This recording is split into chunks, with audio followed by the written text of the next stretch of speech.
노답도 답이다라는 제목으로 같이 말씀을 나누겠습니다. 여기서 이 노는 영어의 yes, no 할 때 그 no입니다. 그러니까 노답은 답이 없는 거죠. 노답도 답이라는 거예요. 그런 제목으로 같이 말씀을 나누겠습니다. 제가 오래 산 것은 아니지만 살아보니까 답이 있는 문제도 있고요, 답이 없는 문제도 있어요. 답이 없는 문제는 대체적으로 주관적이거나 상대적인 사안이나 인생사 같은 것들입니다. 보통 이런 것은 측정이 잘 안 되는 거죠. 수치로 나타내기 어려운 것들이라 할 수 있습니다. 비교하는 것도 사실은 무색하죠. 여러분, 저와 여러분 사이에 누가 더 행복하냐고 묻는 것은 사실은 이것은 그렇게 바른 질문이 아닙니다. 서로의 행복의 기준이 다르기 때문이에요. 저의 행복의 기준과 여러분의 행복의 기준이 다르기 때문에 누가 더 행복하냐, 이런 질문은 잘못된 질문이에요. 그냥 너가 행복하냐, 이런 질문은 괜찮아요. 본인의 기준을 가지고 본인이 행복할 수도 있고 안 할 수도 있어요. 근데 누가 더 행복하냐, 이거는 서로의 그 행복 기준이 다르기 때문에 이런 질문은 무색한 질문이에요.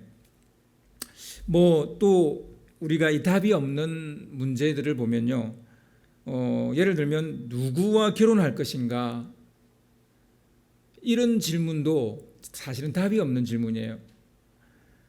그리고 아이를 몇 명 낳을 것인가, 이것도 답이 없는 질문이에요. 한 명 낳을 수 있고 두 명 낳을 수 있고, 2명 낳으면 답이에요? 3명 낳으면 답이에요? 4명 낳으면 답이에요? 아니잖아요. 안 낳아도 요즘은 답이잖아요. 낳아도 답이고. 그러니까 이런 것은 사실 답이 없는 질문입니다. 그런데 우리는 참 답이 없는 질문을 많이 하고 살죠. 행복한가도 마찬가지입니다. 이런 질문들이 답이 없는 문제이고 질문일 수 있습니다. 사실 이런 질문에 답이 있다고 또 우기는 사람도 있어요.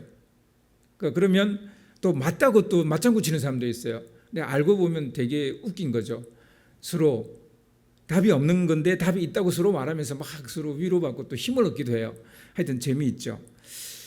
결혼은 개인 취향의 문제이기 때문에 다른 사람의 기준이 내 기준이 될 수는 없는 겁니다. 그러니까 결혼을 이제 할 거냐 말 거냐의 문제가 아니라 누구와 결혼할 거냐, 그건 자기 취향이잖아요. 이런 사람하고 해서 나는 100% 만족할 수 있지만 다른 사람은 이 사람하고 결혼하면 100% 만족 안 할 수도 있는 거잖아요. 그러니까 이와 같이 누구와 결혼할 거냐, 이런 것은 취향의 문제입니다. 그런데 사람 참 이상하죠. 무엇이든 다 답이 있다고 생각해요. 다 답이 있다고 생각해요. 그래서 죽으라 답을 찾으러 다닙니다. 심지어는 이런 사람도 있어요. 엉뚱한 답을 찾아놓고선 그게 답이라고 찰떡같이 믿는 거예요. 물론 이런 착각도 그리 나쁘지는 않지만요, 일단 그게 답이 아닌데 또 자기가 답이라고 생각하면 위안은 되니까. 여러분은 어떠세요? 여러분은 답이 없는 문제에 답을 찾으려고 너무 열심히 막 그 답을 찾아가고 있지는 않습니까? 한때 결혼은 피할 수 없는 숙명 같은 것이었어요. 바꿀 수 없는 운명 같은 것이었습니다. 싫고 좋고가 없었어요. 그렇게 하는 것이 그냥 미풍양속이었어요. 나이가 되면 결혼하는 건 그냥 당연한 것, 이렇게 생각을 했던 시대가 있었죠. 그런데 이제는 선택사항이 되었습니다. 내가 하지 않기로 결심하면 안 해도 된다는 생각이 이해가 되어지는 세상에 우리는 살고 있어요.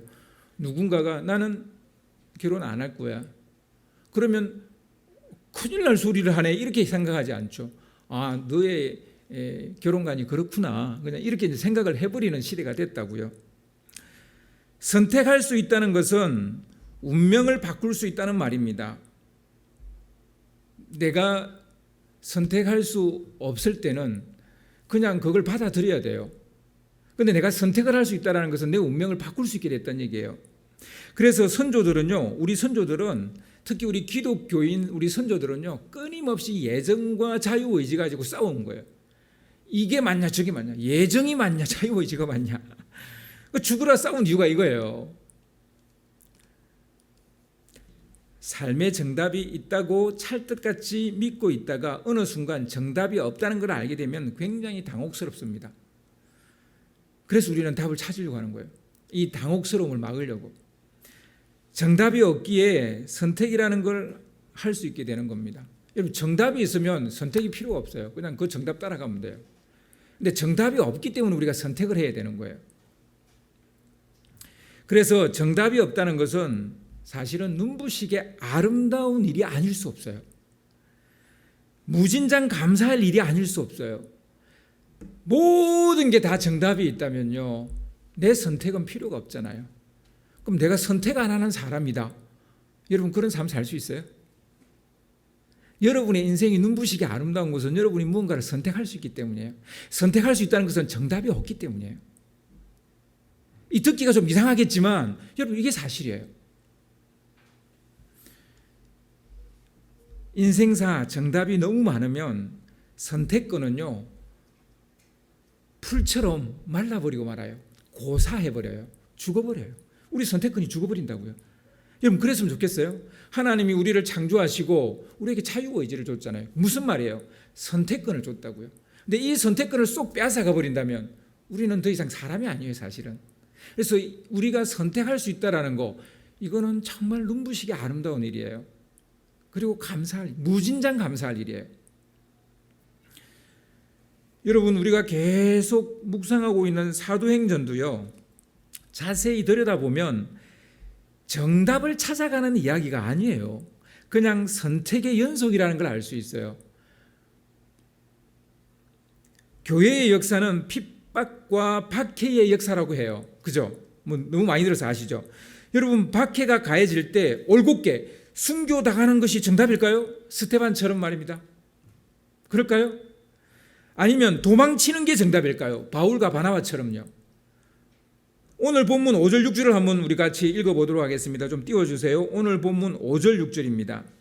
여러분, 굉장히 중요한 단어가 나와요. 5절 6절에 보면 제가 읽어드리겠습니다. 이방인과 유대인과 그 관리들이 두 사도를 모욕하여 돌로 치려고 달려드니 그들이 알고 도망하여 루가오니아의 두 성 루스드라와 드베와 그 근방으로 가서, 예, 중요한 단어가 뭔 것 같아요?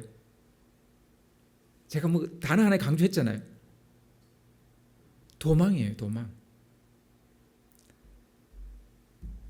바울과 바나바는 사람들이 막 돌로 치려고 하니까, 이고니온 사람들이 돌로 자기를 치려고 하니까, 자기들을 치려고 하니까 도망을 쳤어요.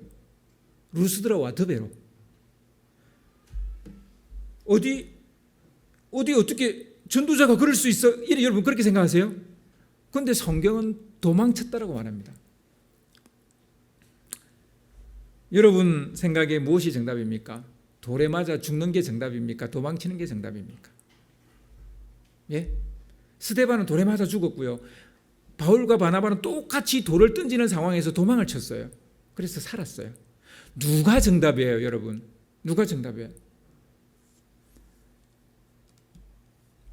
복음을 전하는데 사람들이 돌로 치면 스데반처럼 돌에 맞아 순교당하는 게 정답일까요?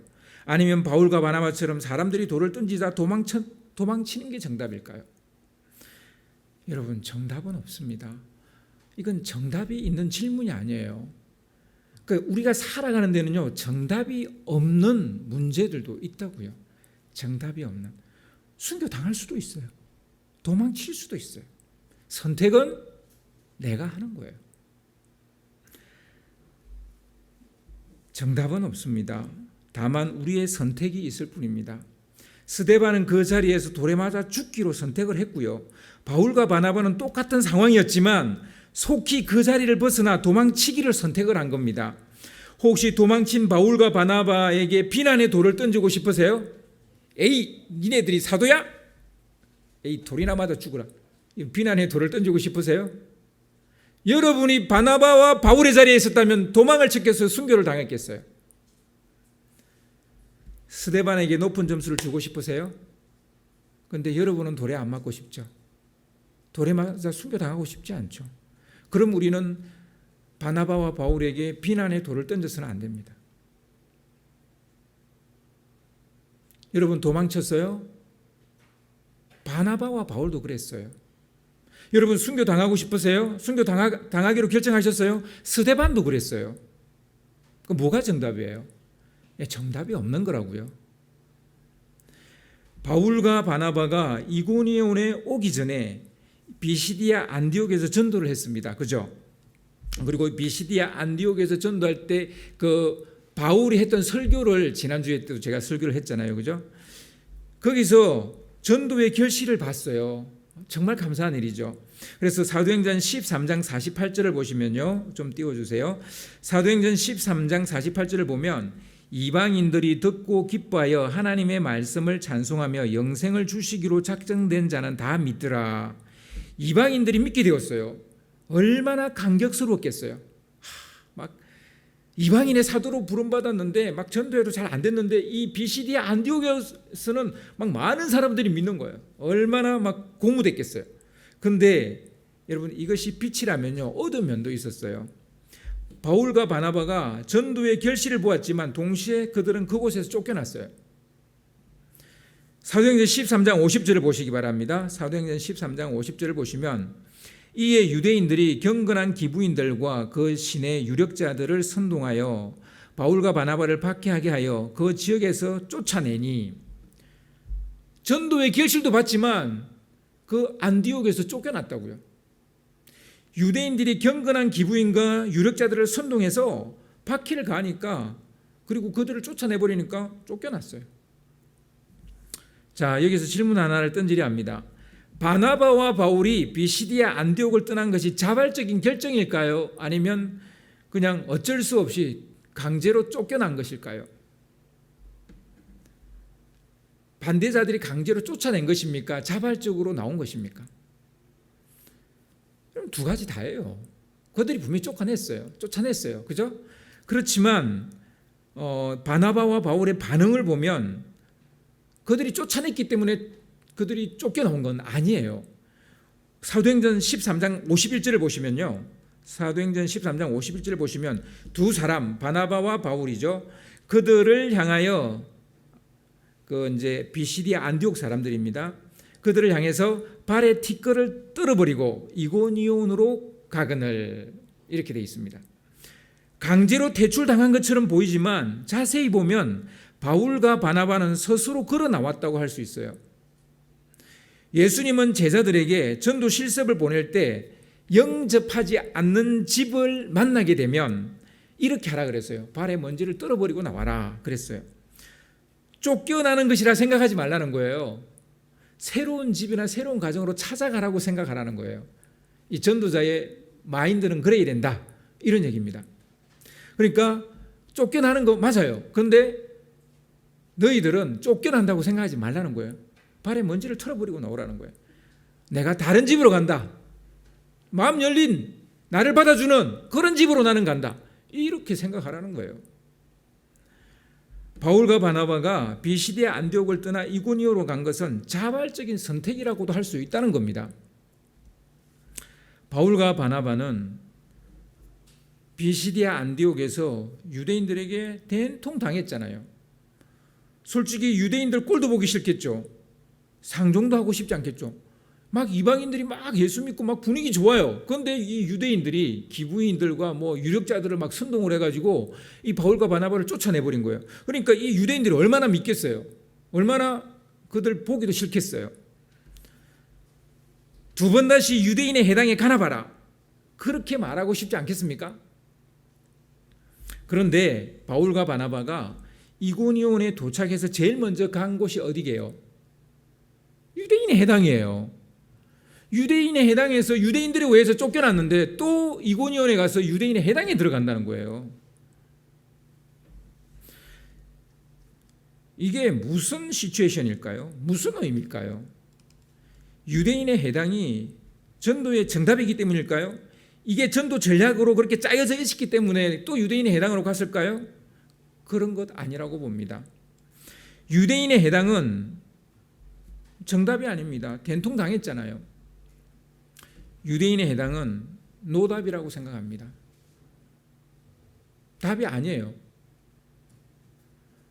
답이 아닙니다. 그런데 그곳으로 가기로 선택을 했어요. 그게 답이라서 간 게 아니고 그냥 바울과 바나바가 유대인 해당을 선택을 했다고요. 또 쫓아내면 쫓겨가면 되는 거고 그냥 선택을 했다고요. 그러니까 정답을 찾아다닌 게 아니라 그냥 자기들이 하고 싶은 것을 선택을 했다고요. 여러분 아시겠습니까? 그래서 너무 정답 찾아다니려고 하지 마세요. 그냥 내가 선택하면 돼요. 내가 옳다고 생각하는 거 선택하면 돼요. 내가 하고 싶은 거 선택하면 돼요. 그래서 노답도 답인 거예요. 분명히 유대인의 해당은 답이 아니에요. 가면 유대인들이 반대하는데 유대인들이 죽이려고 그러는데 답이 아니잖아요. 노답이잖아요. 그런데 그게 또 답인 거예요. 그것도 가는 거예요. 내 선택의 문제라고요. 어쩜 우리는 정답에 대한 강박증에 걸려 있는지도 몰라요. 너무 정답. 목사님 내가 이거를 하는 게 맞을까요? 제가 어떻게 알아요? 저도 몰라요. 너무 정답을 찾으려고 하지 말아요. 너무 옳은 거 찾으려고 하지 마세요. 그냥 하나님이 마음 주시면 가세요. 하세요. 하나님이 그때 역사하시는 거지 처음부터 하나님이 이건 정답이다 이렇게 말씀하시는 것 같지는 않아요. 정답을 찾다가 주어진 시간을 다 소모해버리는 인생이 너무 많아요. 정답이 뭘까 맨날 정답이 뭘까 그러다가 시간 다 보내버리는 거예요. 인생 다 가버리는 거예요. 여러분 우리가 지금 후원을 하고 있는 그 김성래 목사님, 김천국 선교사님이 이제 오는 주 중에 러시아 모스크바로 들어갑니다. KB공화국은 아직 열리지 않았습니다. 근데 저는 정말 잘 선택했다고 봅니다. 여러분 계속 기도해 주세요. KB공화국이 정답은 맞죠. 가야 될 나라 마음에 든 건 맞죠. 그런데 문이 안 열리니까 일단 모스크바로 들어가는 길이 열리면 모스크바로 가는 거예요. 그러니까 언제 열리지 이러고 기다리고 있는 게 아니라 그냥 모스크바로 가는 거예요. 그래서 여러분 모스크바에서 언어 과정을 한다고 합니다. 여러분 기도해 주시면 고맙겠습니다. 아무튼 여러분 너무 정답 찾다가 인생 소비하고 소모하지 마시기 바랍니다. 그냥 인생은 정답을 찾아가는 게 아니고 사는 거예요. 그러니까 인생은 사는 거예요. 내게 주어진 시간을 내가 사는 거예요. 진짜 안타까운 것은 정답을 못 찾은 게 안타까운 게 아니고 내게 주어진 인생이 제한되어 있다는 거라는 거예요. 여러분 100년 이상 더 이상 못 살잖아요. 그리고 지난주에 저의 동기 목사이고 선교사가 하나님 부름을 받았어요. 심장마비로. 너무나 갑자기. 여러분 우리가 언제 하나님 부름 받을지 모르잖아요. 그런데 맨날 정답 하다가 그냥 어느 날 하나님 데려가 버리면 인생은 뭐예요? 아무것도 아니잖아요. 그러니까 사세요. 즐기세요. 맛보세요. 하세요. 지금 여기서 하셔야 돼요.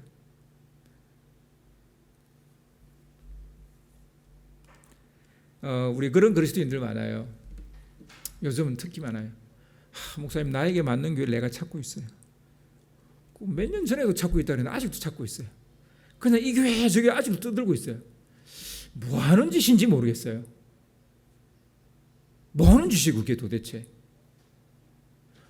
그러니까 그 떠도는 시간 동안에 제대로 하나님의 몸된 교회를 섬기지를 못한 거예요. 그냥 떠돌아다니는 거예요. 뭐 하는 짓이에요. 여러분 하루하루 소중하잖아요. 여러분 우리는 지금 살기 위해서 살지만 사실은 죽음으로 지금 달리고 있습니다. 태어나는 순간부터 우리는 죽음으로 달리고 있어요. 우리 시간이 그렇게 많지 않습니다. 많이 안 남았어요. 여러분 그냥 사세요. 지금 아직도 뭔가 할 수 있는 체력이 있으면 하세요. 그러면 됩니다. 바울과 바나바의 입장에서 생각해 보면 해당을 전도의 접촉점으로 삼는 것이 답이 아니지 않겠나라는 생각이 듭니다. 그래서 전도의 정답을 막 찾아다니고 막 그러면서 이고니온으로 안 가고 막 어디 가서 기도원 가가지고 하나님 우리가 뭐 어떻게 전도해야 됩니까? 우리가 어떻게 뭐 접촉점을 삼아야 됩니까? 막 이런 게 아니라 그냥 이고니온으로 갔다고요. 가서 또 그냥 해당에 가서 복음 전했다고요. 뭐 기도원에 올라가서 뭐 하나님 이 길로 가야 됩니까? 저 길로 가야 됩니까? 고민하지 않았다는 거예요.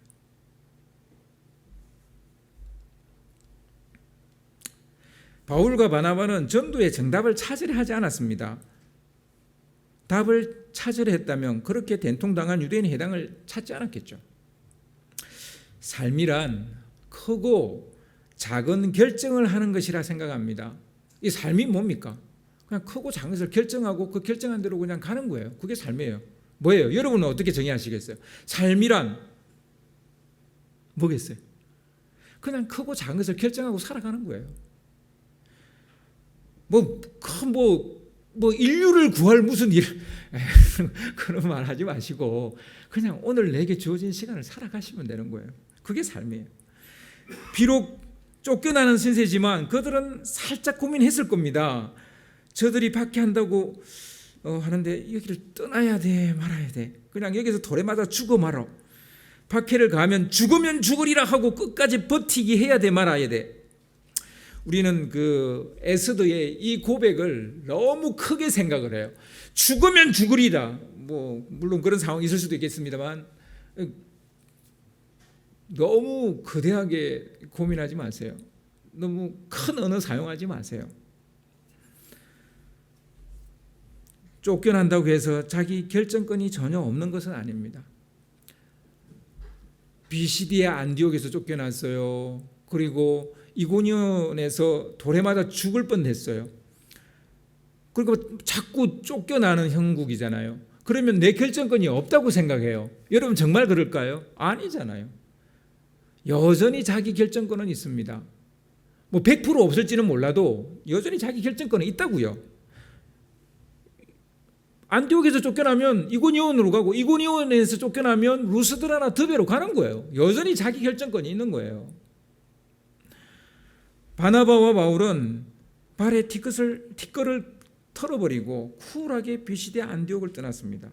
비시디아 안디옥을 떠나기로 결정했던 겁니다. 그리고 이고니온이라는 도시로 가서 거기서 또 복음을 전하고 그렇게 하기로 결정을 했어요. 마음의 결정을 했어요. 겉으로 보기엔 떠밀려서 무엇인가 하게 되었다고 말하지만 따지고 보면 자기 결정권이라는 것이 있었다는 것을 알 수 있는 거죠. 하나님께서 아담에게 어째서 먹지 말라고 한 이 선악과를 먹었느냐라고 물었죠. 아담이 뭐라고 답합니까? 당신이 내게 준 저 여자가 먹으라 해서 먹었어요라고 말합니다. 물론 여자의 책임이 아예 없다고 말할 수는 없을 겁니다. 그러나 하나님은 아담에게 자기 결정권이 있다는 것을 인정하고 아담의 항의를 기각시킵니다. 하와가 먹으라 해도 안 먹을 수 있는 거잖아요. 그렇잖아요. 자기 결정권이 주어져 있잖아요. 꼭 하와가 먹으라 해서 먹었다. 맞는 말 같아도 이게 맞는 말이 아니에요. 하나님이 보시기에 결국 자기가 먹기로 결정한 것이라고 본 거죠. 즉 아담 자신이 자기가 먹기로 결정했다고 보았습니다. 그래서 하나님은 아담도 여자도 뱀도 각각 벌을 내린 것을 우리가 알 수 있습니다. 다 자기 결정권을 가지고 있었고 그것을 잘못 사용했기 때문에 그거에 대해서 벌을 내린 거죠. 결국 인생은 선택의 문제라는 겁니다. 우리는 답이 있어도 답을 선택하지 않을 수 있는 존재입니다. 아담은 선악과를 따먹지 않는 것이 답이라는 거 알고 있었어요. 그런데 그 답을 선택 안 해요. 그런 게 사람이라고요. 그래서 선택의 무게는 이 세상에 존재하는 것들 중에서 가장 무거운 것이 아닌가 싶어요. 여러분에게 가장 무거운 건 뭡니까? 저는 이 세상에 제일 무거운 게 이 눈두덩인 것 같아요. 졸리면 이게 얼마나 무거운지 감당이 안 돼요. 여러분 예배 드릴 때 이거 막 무거우시죠? 이 눈두덩 얼마나 눈꺼풀 얼마나 무거운지 몰라요. 근데요, 이 눈꺼풀보다 더 무거운 게 있어요. 그건 뭔지 아세요? 자유의지예요. 선택권이에요.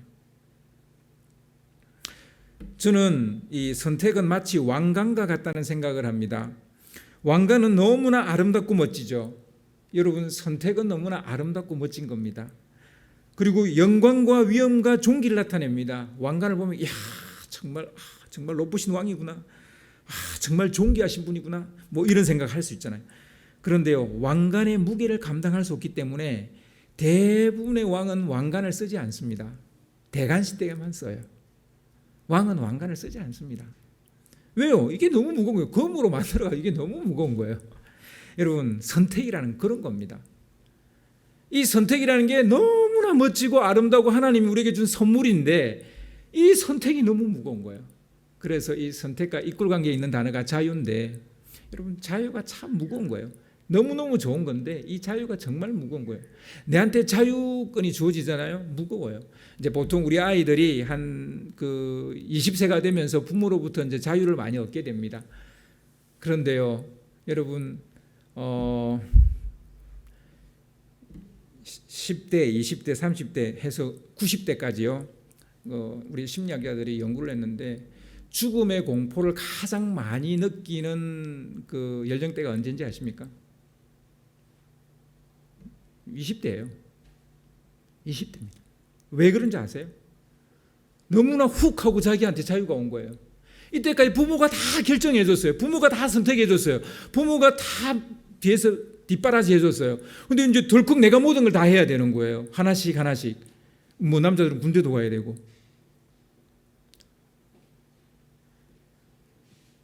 그러니까 20대가 죽음에 대한 공포를 제일 많이 느껴요. 그게 선택과 자유라는 것이 주어졌기 때문이 아닌가 저는 생각을 해봅니다.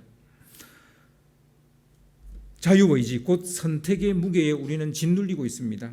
정답을 찾으려고 하는 이유 중에 하나가 바로 이것 때문입니다. 내게 자유의지가 주고 선택권이 주어졌어요. 그러니까 이제 내가 선택을 해야 되잖아요. 결정을 해야 되잖아요. 그런데 잘하고 싶은 거예요. 그래서 정답을 찾는 거예요. 그런데 이 정답이 뭔지 모르겠는 거예요.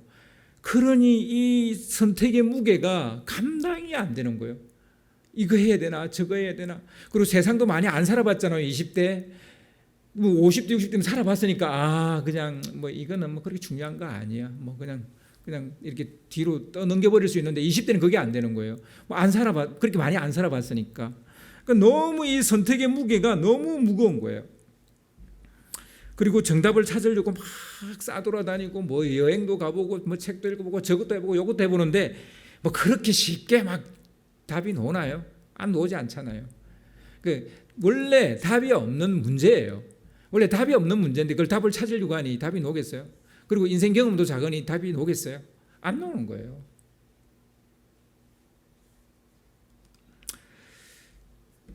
답을 알아도 그 답을 붙잡지 못하는 게 인간인데 답이 없으니 오죽 삶의 무게가 무겁겠어요. 저는 지금 50대잖아요. 50대인데도요. 답을 모르는 게 너무 많아요. 특히 저는 목사인데 한 번씩 그런 생각이 들어요. 누군가가 찾아와서 목사님 이거 어떻게 하면 좋겠어요? 그렇게 묻는 게 겁이 나요. 저도 모르잖아요. 근데 저한테 와서 묻잖아요.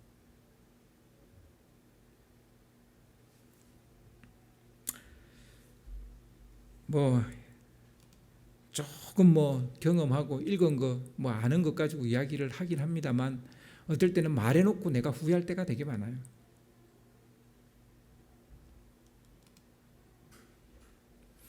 마지막으로 엘리야 이야기를 하고 정리하겠습니다.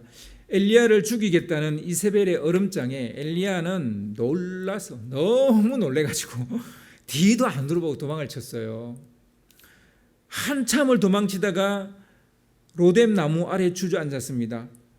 그때 순식간에 자기의 마음속에 밀려오는 생각이 있었는데 그게 뭐였냐면 와, 나 뭐지? 아니 왕도 아니고 왕비가 죽이가 또 어림장 났는데 내가 왜 이렇게 도망쳤지? 자기의 나약함을 보는 순간 갑자기 무너지는 거예요. 로뎀 나무 아래서 내가 이렇게 살 바에야 죽는 게 낫겠다. 그렇게 생각을 한 거예요. 그래서 죽여달라고 기도를 합니다.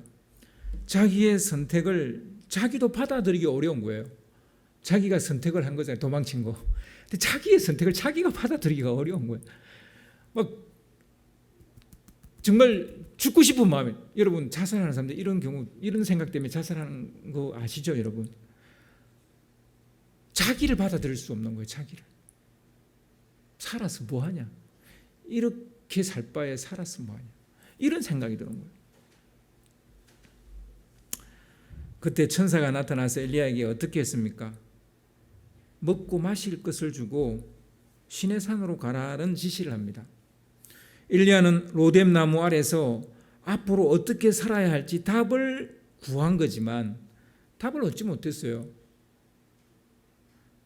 그냥 먹고 마실 것 주고 그냥 시내산으로 가라는 거예요.